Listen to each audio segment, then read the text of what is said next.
Hi friends, இன்றைக்கி chicken kebab செய்கிறேன், பார்க்கலாம் வாங்க. இதுக்கு போன்லெஸ் சிக்கன் எடுத்திருக்கேன். இது கூட சின்ன வெங்காயம், இஞ்சி, பூண்டு, பச்சை மிளகாய், மல்லி இலை, எலுமிச்சம்பழம் எடுத்திருக்கேன். ஃபஸ்ட்டு சிக்கனை மிக்ஸி ஜாரில் போட்டு அரைச்சி எடுத்துக்கலாம். இன்னும் பச்சை மிளகாய், இஞ்சி, பூண்டு இதையும் போட்டு அரைச்சி எடுத்துக்கலாம். அரைச்சிட்டு சின்ன வெங்காயம் ஒரு கைப்பிடி எடுத்திருக்கேன், அதை மிக்ஸி ஜாரில் போட்டு கொஞ்சம் தரியாக அரைச்சிக்கலாம். நைஸாக அரைக்க வேண்டாம், தரியாக அரைச்சிட்டு இந்த சாரெல்லாம் பிழிஞ்சு எடுக்கணும். சாறு இருந்தால் நமக்கு ரோல் பண்ண வராது, அதனால் சாரெல்லாம் நல்லா எல்லாம் பிழிஞ்சு எடுத்துக்கிற சாறு இல்லாமல்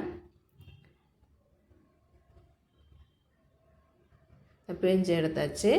இனி ஒரு பாத்திரத்தில் இந்த அரைச்சி சிக்கனை ஒரு பாத்திரத்தில் மாற்றிட்டு வரமிளகாய் தூள் 1 ஸ்பூன், மல்லித்தூள் 1 ஸ்பூன், மிளகுத்தூள் 1 ஸ்பூன், கரம் மசாலா பொடி 1/2 ஸ்பூன், வரமிளகாய் பொடிச்சது அது கொஞ்சமாக சேர்த்துருக்கேன், ஜீரகப்பொடி சேர்த்துட்டு இதுக்கு தேவையான அளவு உப்பு, வெங்காயம் நம்ம அரைச்சி வச்ச வெங்காயம் சேர்த்துருக்கேன்.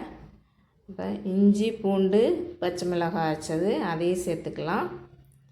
சேர்த்துட்டு கொஞ்சமாக மல்லி இலையும் சேர்த்துட்டு எலுமிச்சம்பழம் கொஞ்சமாக பிழிஞ்சிக்கலாம். ஒரு அரை எலுமிச்சம்பழம் பிழிஞ்சிக்கிறேன். பிழிஞ்சிட்டு இதெல்லாம் நல்லா கலக்கிட்டு நல்லா பிசைஞ்சிக்கலாம்.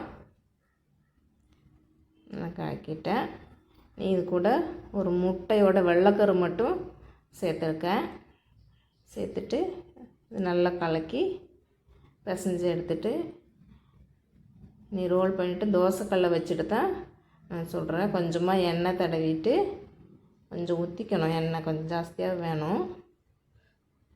ரோல் பண்ணிக்கிறேன். ஒரு கம்பி வச்சுட்டு தான் நான் ரோல் பண்ணுறேன். பாருங்கள், கொஞ்சம் மெதுவாக தான் செய்யணும், இல்லைன்னா உடஞ்சிரும். வச்சுட்டு இது வேகிறதுக்கு இது மேலே எண்ணெய் ஊற்றிக்கலாம். இதே மாதிரி எல்லா சிக்கனையும் ரோல் பண்ணி எடுத்துக்கலாம். அதை சிக்கன் செவந்து வந்துருச்சு. கொஞ்சம் மெதுவாக தான், லோ ஃப்ளேமில் தான் எரியணும், வேகிற கொஞ்சம் லேட் ஆகும். இப்படி இந்த கம்பி வச்சு எல்லா சிக்கனையும் ரோல் பண்ணி தோசைக்கல்ல வச்சு எடுத்துக்கலாம். இது எல்லாம் வெந்து வந்தாச்சு. நீ ஒரு பிளேட்டில் மாற்றிட்டு இதுக்கு சைட் டிஷ்ஷு டொமேட்டோ கெச்சப்பு தான், அதை தொட்டு சாப்பிட்றதுக்கு டேஸ்ட் நல்லாயிருக்கும்.